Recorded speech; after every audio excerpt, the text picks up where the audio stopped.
Hello everyone, welcome to break time classes. इस video में हम 2024-25 का कंप्लीट बजट देखेंगे और ये आने वाले सभी एग्जाम के लिए इंपॉर्टेंट होगा। जितने भी एग्जाम में जीएस पूछा जाता है, बजट से क्वेश्चन आते ही आते हैं। और अभी एक बार अंतरिम बजट भी फरवरी में पेश किया जा चुका था। पहले अंतरिम बजट इसलिए पेश किया गया क्योंकि इस साल चुनाव थे, तो अब ये वाला भी बजट पढ़ना है। अंतरिम बजट भी एक बार ज़रूर देख लीजिएगा। अगर आप ने नहीं देखा है तो डिस्क्रिप्शन में लिंक दिया है, उसको वीडियो को ये वाले वीडियो को देखने के बाद उसको कर लीजिएगा। ज़्यादा क्वेश्चन यहीं से आएंगे। तो चलिए शुरू करेंगे। ये सभी नोट्स वगैरह जितने भी हैंड रिटन नोट्स वगैरह हैं सब्जेक्ट वाइज या ये वाला सब आपको यूपी पीसीएस आरओ दोनों का जो पेड कंबाइंड ग्रुप चल रहा है उसमें मिल जाएगा। ज्वाइन करने के लिए नंबर दिया हुआ है। सभी सब्जेक्ट वाइज नोट्स और जो करंट अफेयर वगैरह हैं या फिर जो टेस्ट वगैरह हैं, PYQs हैं, वो सब आपको उन्हीं ग्रुप्स में मिल जाएंगे। ज्वाइन करने के लिए आप इस पर व्हाट्सएप करेंगे तो आपको डिटेल भेज दी जाएगी, क्या क्या चीज़ें कैसे मिलेंगी और कैसे ज्वाइन करना है वो सब उसमें लिखा हुआ है। तो चलिए शुरू करेंगे। सबसे पहले बजट 2024-25 ये किस डेट को पेश किया गया, अगर पूछ लिया जाए तो 23 जुलाई को पेश किया गया था। हमारी जो वित्त मंत्री निर्मला सीतारमण के द्वारा इसको पेश किया गया। और 2024-25 में सरकार टोटल कितना इसमें बजट का एलोकेशन किया गया है, कितना बजट रखा गया है ओवरऑल, तो 48.20 लाख करोड़ रुपए का ये बजट है टोटल। अब कुछ प्रमुख चीज़ें हैं जो हमें याद रखनी पड़ती हैं हमेशा बजट को पढ़ने से पहले, कि भारत का बजट जो है पहली बार कब पेश किया गया था, तो 7 अप्रैल 1860 को पेश किया गया था। ये आरओ या यूपी पीसीएस किसी रिसेंट ही एग्ज़ाम में ये क्वेश्चन पूछा गया था। स्टेटमेंट में आया था या वैसे आया था, लेकिन ये क्वेश्चन आया था। तो जेम्स विल्सन के द्वारा 1860 में पहली बार पेश किया गया था। और स्वतंत्र भारत का पहला बजट 26 नवंबर 1947 में पेश किया गया था RK षणमुखम चेट्टी के द्वारा। तो 26 नवंबर को आज़ादी के बाद पहली बार पेश किया गया था, 26 नवंबर 1947 RK षणमुखम चेट्टी के द्वारा। अधिकतम बार किसने बजट पेश किया है, तो मोरारजी देसाई ने 10 बार बजट पेश किया है। P चिदम्बरम ने 9 बार, प्रणब मुखर्जी ने 8 बार बजट पेश किया है। तो ज़्यादातर यही पूछा जाता है कि सबसे ज़्यादा बार किसने, तो मोरारजी देसाई ने। निर्मला सीतारमण जी का ये 7वां बजट था। अब इसमें 7वें फरवरी वाला जो अंतरिम बजट था वो सब मिला लिया जाए तो टोटल बजट जो है 7वीं बार पेश किया है। और आपको पता होगा कि बजट शब्द कहीं पे भी संविधान में नहीं है, उसकी जगह पे वार्षिक वित्तीय विवरण लिखा हुआ है जिसका है आर्टिकल नंबर 112। तो 112 के तहत ये बजट पेश किया जाता है, लेकिन उसके लिए जो शब्द यूज़ होता है वार्षिक वित्तीय विवरण यूज़ होता है। अब अंतरिम बजट क्या था जो फरवरी में पेश किया गया था आम चुनाव से पहले, जब आम चुनाव से पूर्व सरकार द्वारा प्रस्तुत किया गया वित्तीय विवरण अंतरिम बजट कहलाता है।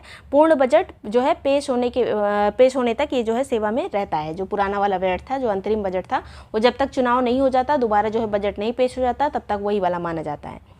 अब एक चीज़ और, लेखानुदान क्या होता है, तो आर्टिकल 116 के तहत लेखानुदान आता है। लगभग जितनी चीज़ें हैं बजट के अंतर्गत वो 112 से लेकर 117 तक के बीच में होती हैं, बस इसके आगे नहीं। मतलब जितने भी वित्तीय से रिलेटेड हैं, बजट से रिलेटेड 112 से 117 के बीच में होती हैं। ये सब लेखानुदान वगैरह के कभी कभी आर्टिकल पूछ लिए जाते हैं। तो 116 में है लेखानुदान। अब ये क्या होता है लेखानुदान, क्योंकि पूछा गया है इसलिए यहाँ पे लिखा हुआ है।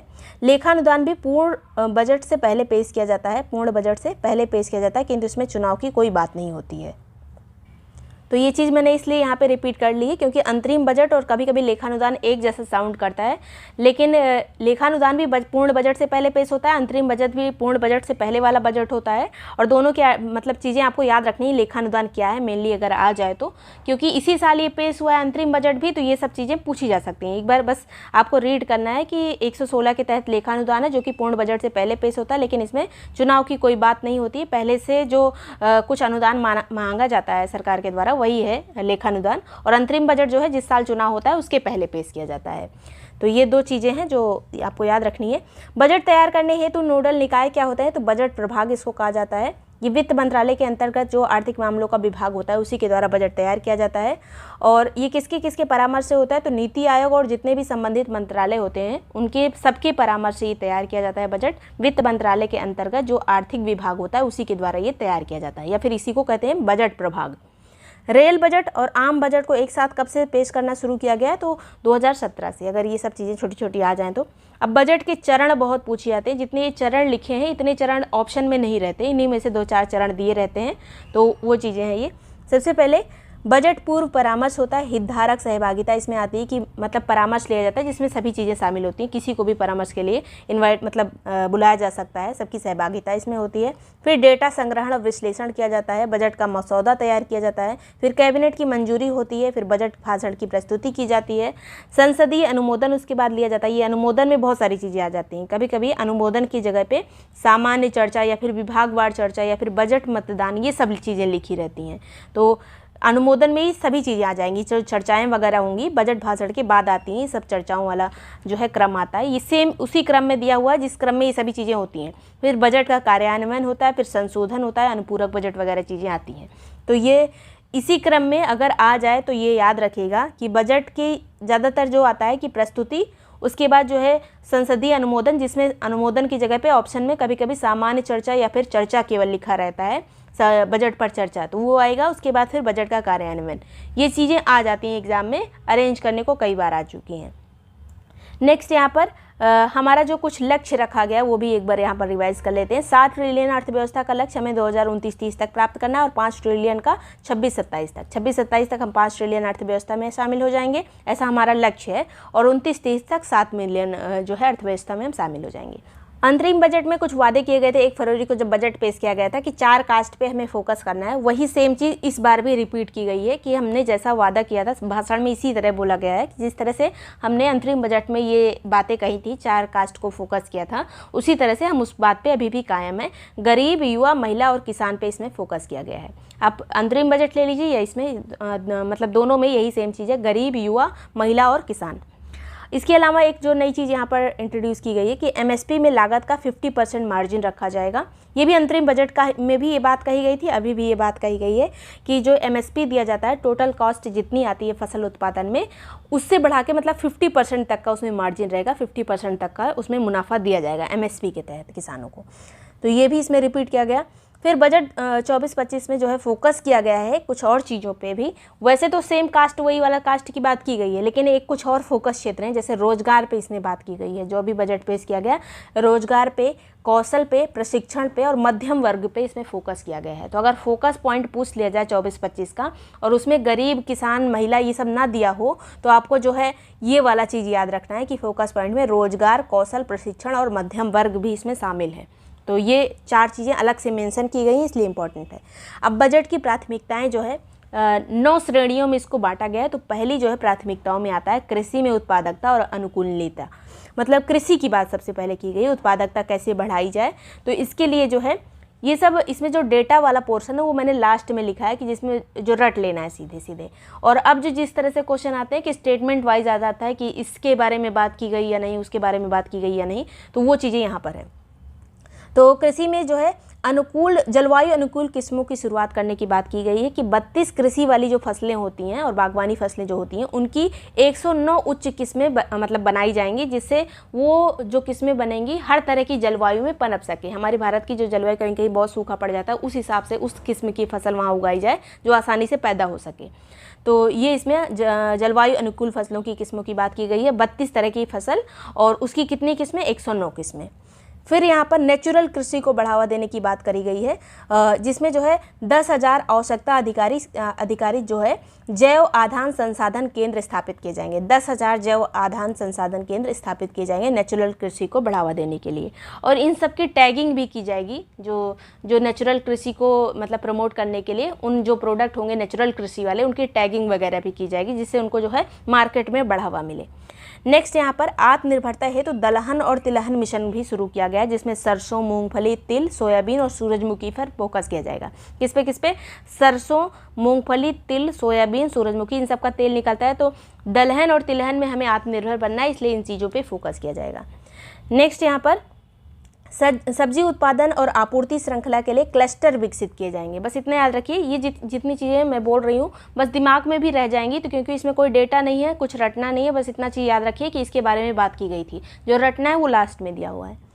तो क्लस्टर विकसित किए जाएंगे। इसके अलावा किसान उत्पादक संगठन, सहकारी समिति और स्टार्टअप को बढ़ावा दिया जाएगा। यहाँ पर सहकारी समिति याद रखिएगा, सहकारी समितियों को बढ़ावा दिया जाएगा सब्जी उत्पादन के लिए यहाँ पर। इसके अलावा स्टार्टअप्स को भी बढ़ावा दिया जाएगा। कृषि के लिए डिजिटल सार्वजनिक अवसंरचना की यहाँ पे बात की गई है। 5 राज्यों में जन समर्थ आधारित कृषि क्रेडिट कार्ड जारी किए जाएंगे। डिजिटल सर्वेक्षण, डिजिटली मतलब सब डेटा वगैरह इकट्ठा किया जाएगा, इन चीज़ों की यहाँ पर बात की गई है। अभी हम केवल कृषि को देख रहे हैं, डिजिटल सर्वेक्षण, किसान क्रेडिट कार्ड वगैरह इन सब पे बात की जाएगी। झींगा उत्पादन और निर्यात, मतलब झींगा मछली जो होती है उसके उत्पादन और निर्यात पर फोकस किया जाएगा। राष्ट्रीय सहकारिता नीति, इसमें नीति की बात की गई है। ग्रामीण क्षेत्रों में अर्थव्यवस्था में तेजी लाने के लिए राष्ट्रीय सहकारिता नीति आएगी। तो इतनी चीज़ें जो है कृषि से रिलेटेड ये मानी जा रही हैं। इसके अलावा दूसरा जो प्राथमिक क्षेत्र है वो है रोजगार और कौशल। रोजगार और कौशल के क्षेत्र में 3 योजनाएं इसमें लागू की गई हैं प्रमुख। पहली जो है पहली बार रोजगार प्राप्त करने वालों के लिए है। पहली योजना पहली बार रोजगार प्राप्त करने वाले नवयुवकों के लिए है, जिसमें नवनियुक्तों को 15,000 रुपये पर मंथ जो है 3 किस्तों में, अधिकतम ये 15,000 रुपये, इससे कम भी हो सकता है, तो 3 किस्तों में 15,000 रुपये दिए जाएंगे। जो नया नियुक्त होगा उस टाइप की ये योजना है। नए नियुक्त जो लोग हैं उनके लिए कितना रुपये है, बस इतना दिमाग में रखिए, नवनियुक्तों को 15,000 रुपये 3 किस्त में दिए जाएंगे। फिर यहाँ पर विनिर्माण क्षेत्र में रोजगार सृजन, मतलब जो मैन्युफैक्चरिंग एरिया है वहाँ पर रोजगार की यहाँ पर बात की गई है, जिसमें कर्मचारियों और जो नियुक्त करता है कंपनी, दोनों को सहयोग इसमें दिया जाएगा। और नियुक्ताओं के लिए योजना एक अलग से है, जो नियुक्त करते हैं उनको भी अलग से यहाँ पर EPFO अंशदान है, तो 2 वर्षों तक 3,000 पर मंथ दिया जाएगा। जो कर्मचारियों का EPFO कटता है, जो कंपनी को देना पड़ता है, यहाँ पर सरकार के द्वारा वहन किया जाएगा। 2 वर्षों तक 3,000 रुपये प्रति माह जो है सरकार वहन करेगी। किसकी तरफ से है ये, तो नियोक्ताओं की तरफ से, मतलब जो नियुक्त करते हैं उनकी तरफ से। तो 3 चीज़ें हैं, 3 प्रमुख योजनाएं। बस इतना याद रखना है कि जो रोजगार प्राप्त कर रहा है और जो रोजगार दे रहा है, दोनों को यहाँ पर सहयोग दिया जाएगा। यहाँ पर EPFO के तहत जो है 2 वर्षों तक 3,000 रुपये पर मंथ यहाँ पर EPFO के तहत जाएगा। और जो दूसरी इंपॉर्टेंट चीज़ें यहाँ पर जो रटने वाली है वो है कि नवयुवकों को 15,000 रुपये पर मंथ 3 किस्तों में मिलेंगे। नेक्स्ट यहाँ पर कामगारों में महिलाओं की भागीदारी बढ़ाने के लिए बहुत सारी चीज़ें की गई। जो कामकाजी महिलाएं हैं उनके लिए हॉस्टल्स बनाने के लिए, और जो शिशु गृह हैं जिसमें बच्चे रहते हैं उसको बनाने के लिए महिलाओं को इसमें सपोर्ट मिलेगा। ये सब चीज़ें बनी रहेंगी तो कामगारों में जो लिस्ट है उसमें महिलाओं की जो भागीदारी उसको बढ़ाने के लिए किया गया है। कौशल प्रशिक्षण कार्यक्रम जो है चलाए जाएंगे कई तरह के। 5 वर्षों में इसमें 20 लाख युवाओं को प्रशिक्षित करने का लक्ष्य रखा गया है। 5 वर्षों में, अगले 5 वर्षों में 20 लाख युवाओं को प्रशिक्षित करने का इसमें लक्ष्य रखा गया है।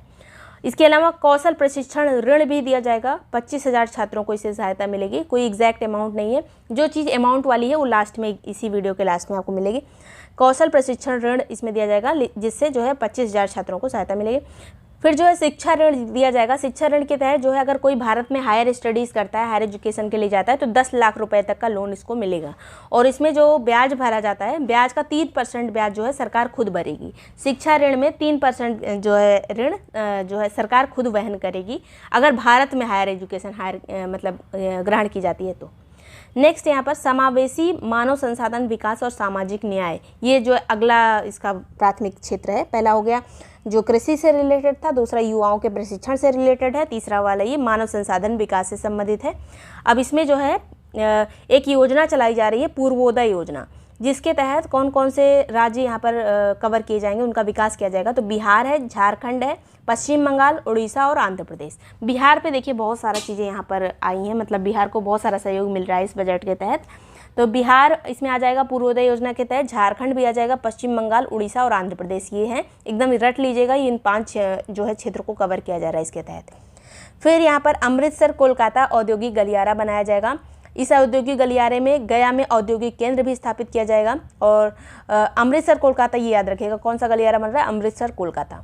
फिर बिहार में रोड निर्माण के लिए 26,000 करोड़ रुपए रखे गए हैं। ये अगर अलग से पूछ लिया जाए तो, वैसे ये पूछ जाने की संभावना नहीं है, लेकिन फिर भी बिहार में रोड निर्माण के लिए 26,000 करोड़ रुपए। इसके अलावा हवाई अड्डे विकसित किए जाएंगे बिहार में, मेडिकल कॉलेज, खेलकूद और संरचना, बिजली निर्माण के लिए भी आवंटन किया गया है 21,400 करोड़ का अलग से। तो ये सब चीज़ें हैं, इतनी चीज़ें हैं बिहार के लिए करी जा रही हैं। अब बिहार में आपको पता है कि सपोर्ट मिला है पूरा एनडीए को, तो बहुत सारी चीज़ें करनी पड़ेंगी। नेक्स्ट यहाँ पर आंध्र प्रदेश पुनर्गठन अधिनियम भी आ रहा है। आंध्र प्रदेश से भी एनडीए को सहयोग मिला है, तो उसके लिए भी अलग चीज़ें हैं।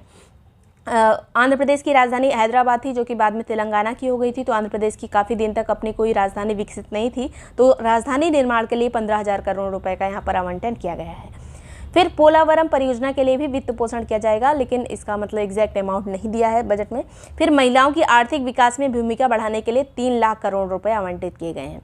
आर्थिक विकास में भूमिका बढ़ाने के लिए कितना, 3 लाख करोड़ रुपए आवंटित किए गए हैं महिलाओं की आर्थिक विकास में भूमिका बढ़ाने के लिए। इसके अलावा प्रधानमंत्री जनजातीय उन्नत ग्राम अभियान जो है, इसके तहत 63,000 गाँव शामिल हैं। अब ये जो कुछ चीज़ें हैं जो एग्ज़ाम में उतना ज़्यादा इंपॉर्टेंट नहीं रहेंगी, लेकिन फिर भी आपको ये पता होना चाहिए कि ये चीज़ें आई थी, कहीं पे बात हुई थी, अगर स्टेटमेंट में आ जाए तो पोलावरम परियोजना की बात की गई है मतलब बजट में। इसके अलावा जनजातीय उन्नत ग्राम अभियान की बात की गई है, जिसके तहत जो है 63,000 गाँव कवर होंगे। फिर जो है पूर्वोत्तर क्षेत्र में बैंक शाखाएं खोली जाएंगी, ये इंपॉर्टेंट है। भारतीय डाक भुगतान बैंक की 100 शाखाएं स्थापित की जाएंगी पूर्वोत्तर क्षेत्र में। वहाँ पर बैंकिंग सुविधाएं थोड़ा कम है, इसलिए जो है 100 शाखाएं वहाँ पर स्थापित की जाएंगी नॉर्थ ईस्ट में। फिर जो है विनिर्माण क्षेत्र की बात करें हम, विनिर्माण क्षेत्रों में MSME को बढ़ावा देने के लिए काफ़ी ज़्यादा फोकस किया गया है। तो MSME को सहायता दी जाएगी।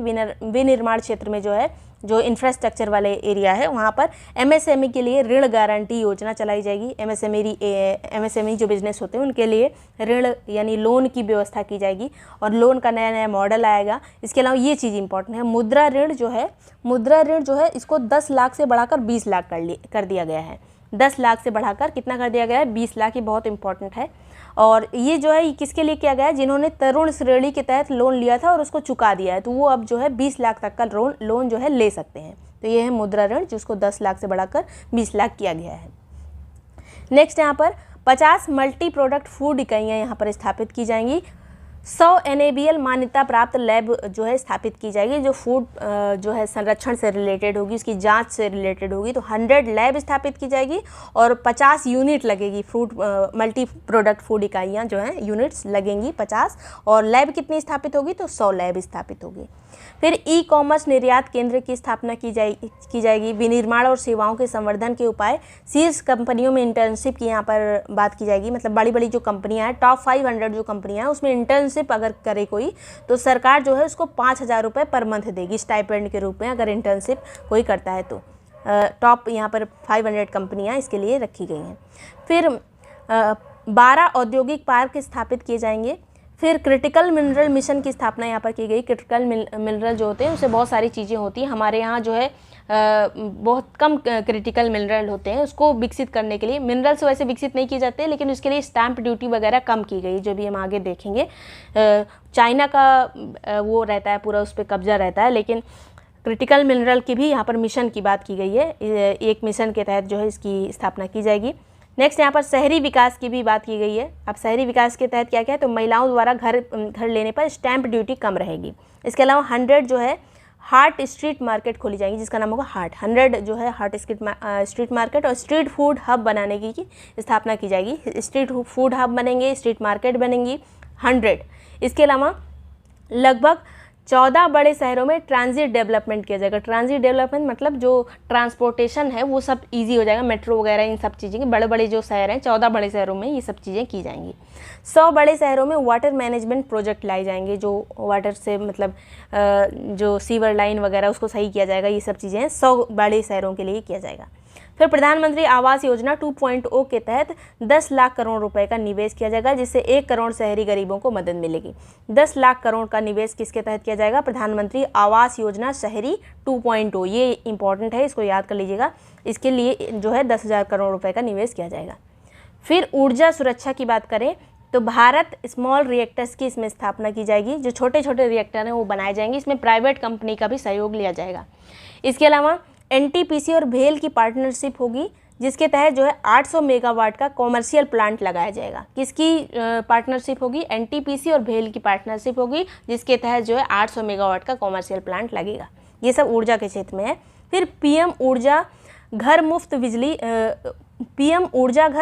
बिजली योजना, जिसमें मुफ्त बिजली मिलती है 300 यूनिट तक, जिसमें घरों के ऊपर जो सोलर पैनल वगैरह लगाए जाते हैं वो चीज़ें इसमें आएंगी। तो इसमें 1 करोड़ घरों को इससे फ़ायदा मिलेगा। तो ये जो है सोलर पैनल के द्वारा इसकी भी बात की गई है, इसमें रिपीट की गई। इसके मतलब इसके तहत जो एलोकेशन किया गया है वो लास्ट में दिया हुआ है।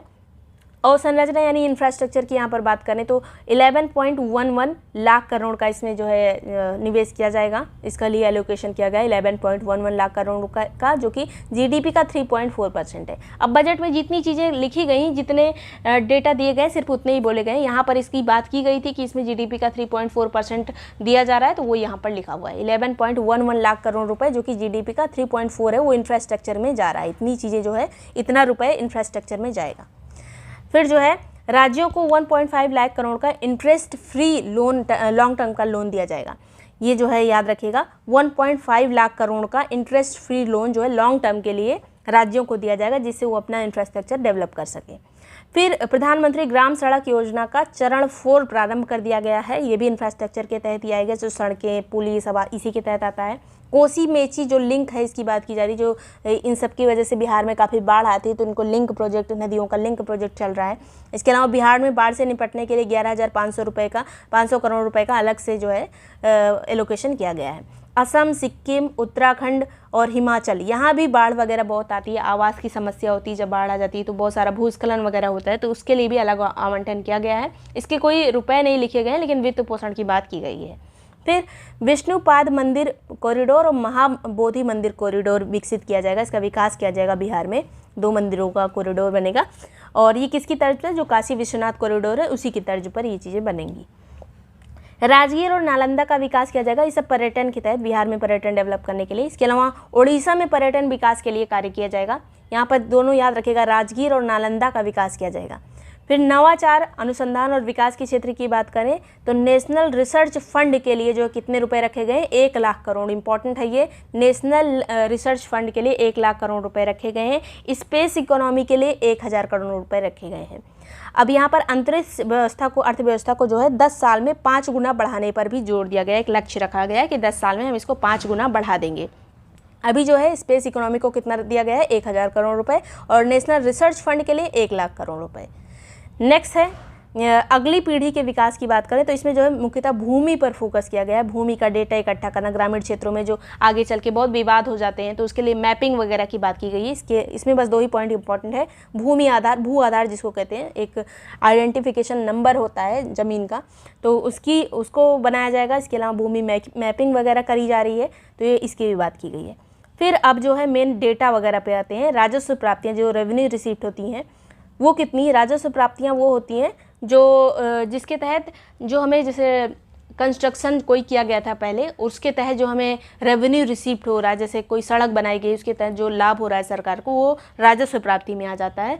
तो ये जो है इसका अनुमान 24-25 का 31.3 लाख करोड़ रुपए, 31.3 लाख करोड़ रुपए। राजस्व प्राप्ति जितना ज़्यादा होती है उतना ही अच्छा होता है। पूंजीगत प्राप्ति वो होती है जो हम किसी से लोन ले लेते हैं, किसी बड़े बैंक से, या उस तरह से लोन ले लेती है सरकार, तो उधार ले लेती है उस तरह से, तो वो जो है कैपिटल रिसिप्ट में आता है, जिसका ब्याज देना पड़ता है। तो पूंजीगत प्राप्ति अच्छी नहीं होती है, राजस्व प्राप्ति अच्छी होती है।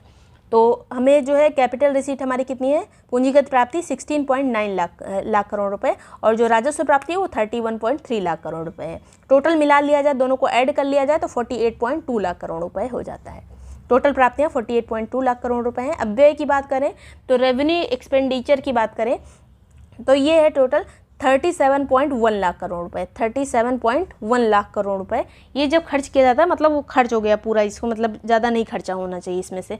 तो 31.1 लाख करोड़ रुपए। और पूंजीगत व्यय हमारा कैपिटल एक्सपेंडिचर कितना है? 15.0 लाख करोड़ रुपए। तो ये जो है कैपिटल एक्सपेंडिचर है। तो दोनों आपको याद रखना है कौन सा एक्सपेंडिचर कितना है। देखिए जितना हमारा राजस्व प्राप्ति होता है उससे ज़्यादा हमारा राजस्व व्यय नहीं होना चाहिए हमारे यहाँ, लेकिन ज़्यादा है। 31.3 लाख करोड़ रुपए राजस्व प्राप्ति है, और राजस्व व्यय कितना है? 37.1 लाख करोड़ रुपए। तो यहाँ पर कुछ लाख का फ़र्क है, तो ये इसको याद रखिएगा। फिर राजकोषीय घाटा हमारा कितना हो जाता है? 4.9% जो है हमारा राजकोषीय घाटा है, फिस्कल डेफिसिट है। लक्ष्य हमारा है 4.5% का, और 4.9% है ये अभी। नेक्स्ट बात करें रुपया हमारा कहाँ से आता है और कहाँ जाता है, तो नंबर 1 पे हमारा जो सबसे ज़्यादा रुपया आता है वो लोन से आता है, जिसको हमें बाद में चुकाना भी पड़ता है। तो लोन और अन्य देयताएं जो दूसरी लाइबिलिटीज़ होती हैं उसमें 27% यहीं से आता है। फिर सेकंड पे आता है, कभी कभी ऑप्शन में ये वाला नहीं रहता है, यहीं से शुरुआत होती है, क्योंकि ये तो अलग ही माना जाता है कि सबसे ज़्यादा ही रहेगा। फिर आयकर पे नंबर 1 आ जाता है, मतलब वैसे लिया जाए तो आयकर नंबर 1 है, लेकिन अगर लोन वगैरह को ले लिया जाए तो हमेशा यही नंबर 1 रहेगा। तो फिर आयकर आता है 19% यहाँ से आता है, फिर GST और अन्य टैक्सेस आते हैं, ये सब अरेंज करने को आ जाता है एग्जाम में, याद रखिएगा। फिर GST और अन्य टैक्सेस से हमें प्राप्त होते हैं 18% लगभग। उसके बाद जो है निगम कर आता है चौथे नंबर पर, जिससे 17% हमारा पैसा यहाँ से आता है। नॉन टैक्सेस प्राप्तियाँ 9% यहाँ से आता है। एक्साइज ड्यूटी से हमें 5% आता है। क्रम याद रखिएगा, नंबर 1 पे इनकम टैक्स आएगा 19%, फिर GST आएगा, फिर निगम कर आएगा यानी कॉर्पोरेट टैक्स जो होता है, फिर नॉन टैक्सेस जो है एक्साइज ड्यूटी 5% है। नेक्स्ट बात करेंगे रुपया जाता कहाँ है, तो राज्यों को सबसे ज़्यादा जो भी हमें पैसा मिलता है, सरकार को पैसा मिलता है, वो राज्यों के बीच में भी बढ़ता है, तो राज्यों को सबसे ज़्यादा जाता है 21%। फिर सेकंड नंबर पे आएगा ब्याज देने में, जितना हमने लोन लिया उसका ब्याज भी चुकाना पड़ेगा, तो 19% यहाँ जाएगा। फिर केंद्रीय योजनाओं में कितना जाता है, तो 16% केंद्रीय योजनाओं में चला जाता है, जो केंद्र के द्वारा योजनाएं पूरी तरह से केंद्र के द्वारा चलाई जाती हैं उसमें जाता है। फिर केंद्रीय वित्त पोषित योजनाओं में 8% चला जाता है। अब ये इतना तो क्रम में है, अब इसके बाद जो है बस इतना याद रखना है कि कितना परसेंट कहाँ जा रहा है। सबका परसेंटेज नहीं पूछा जाता, लेकिन जैसे रक्षा क्षेत्र है, सब्सिडी है, पेंशन है, इसका परसेंटेज कभी भी पूछ लिया जाता है। तो ये वाला तो क्रम में है, राज्यों को पहले नंबर पे, फिर ब्याज देने में, फिर केंद्रीय योजनाओं में, फिर केंद्रीय वित्त पोषित योजनाओं में 8% चला जाता है, जिसमें केंद्र राज्य दोनों होते हैं। फिर रक्षा क्षेत्र में 8% जाता है, सब्सिडी में 6%, पेंशन में 4%, लगभग हर बार पेंशन में 4% ही रहता है। नेक्स्ट यहाँ पर प्रमुख खर्चे जो हैं किस किस क्षेत्र में कितने लाख करोड़ रुपए किया जाता है, तो रक्षा क्षेत्र में जो है 4.54 लाख करोड़ रुपए यहाँ पे रक्षा क्षेत्र में किया जाता है, सबसे ज़्यादा यही है। फिर ग्रामीण विकास में जो है 2.65 लाख करोड़ रुपए। अगला है कृषि और जो संबद्ध क्षेत्र, ये बहुत इंपॉर्टेंट है, कृषि और संबद्ध क्षेत्र 1.51 लाख करोड़ रुपए। होम अफेयर्स में 1.50, शिक्षा क्षेत्र में 1.25, ये भी बहुत इंपॉर्टेंट है। कृषि, शिक्षा, स्वास्थ्य ये बहुत इंपॉर्टेंट रहता है। कृषि में हो गया 1.51, शिक्षा में हो गया 1.25 और यहाँ पर रक्षा में हो गया 4.54। यहाँ पर 4.5 भी याद रखेंगे तब भी चल जाएगा काम, ज़्यादा बड़ा नंबर उसमें ज़्यादा गैप होता है, मतलब ऑप्शन आप देखेंगे तो उसमें आपको गैप मिल जाएगा। तो 4.5 ये हो गया, 1.5 ये हो गया, 1.2 शिक्षा हो गया। फिर IT और टेलीकॉम में 1.16, स्वास्थ्य के क्षेत्र में 89,000 करोड़ है, ये 89,000 करोड़ रुपए स्वास्थ्य के क्षेत्र में आवंटित किए गए हैं।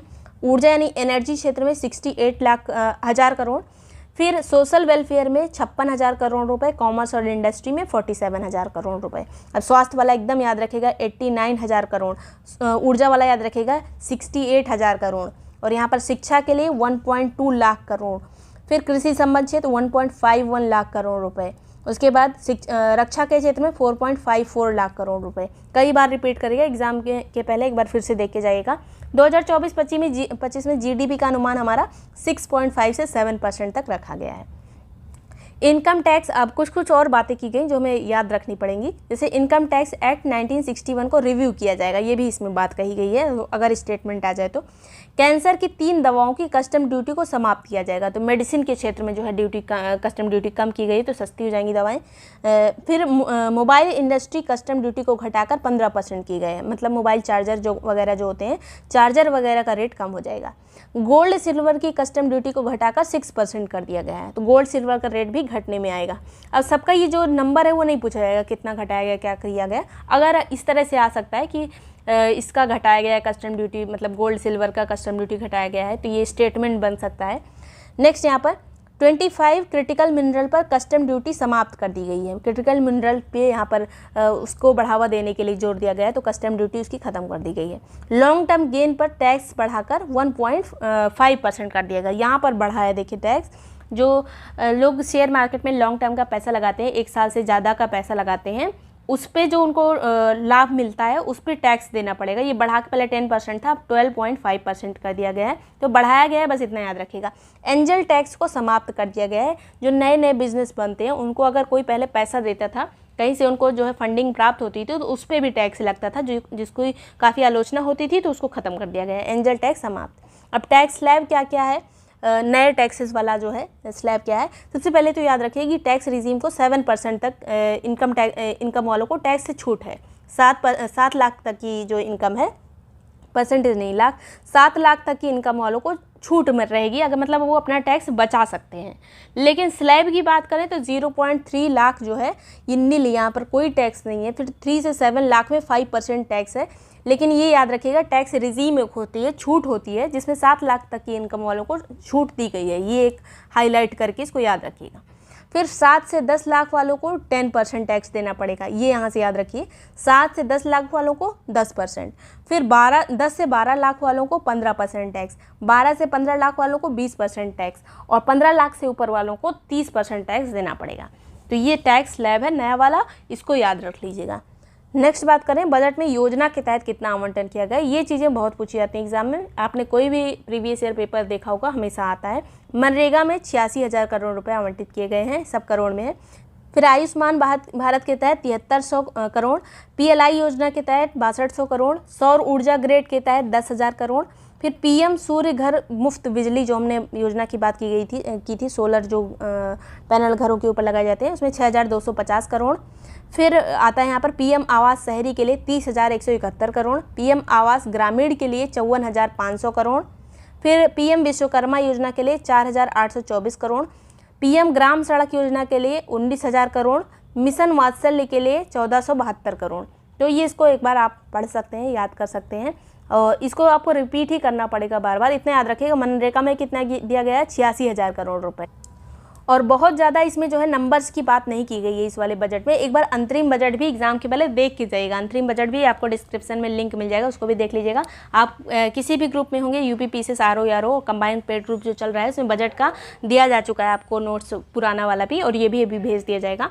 तो उसको अच्छे से एग्जाम के पहले कई बार पढ़ लीजिएगा, क्योंकि बजट से कई क्वेश्चन आते हैं और गलत बहुत होते हैं यहाँ से, क्योंकि करंट अफेयर में जब इकोनॉमिक्स पूछा जाता है, इकोनॉमिक्स की ज़्यादा चीज़ें जो है करंट से रहती हैं और ज़्यादातर बजट से रहती हैं, तो एग्जाम में गलती होने के चांसेस भी रहते हैं। तो उसको अच्छे से रिपीट कर लीजिएगा। और वीडियो पसंद आया हो, यूजफुल लगा हो तो लाइक सब्सक्राइब कर लीजिएगा। कोई भी ग्रुप ज्वाइन करने के लिए नंबर दिया हुआ है, इस पर व्हाट्सएप करके ग्रुप की डिटेल्स ले सकते हैं, इसको प्रॉपर्ली पढ़कर ज्वाइन कर सकते हैं। Thank you so much for watching break time classes.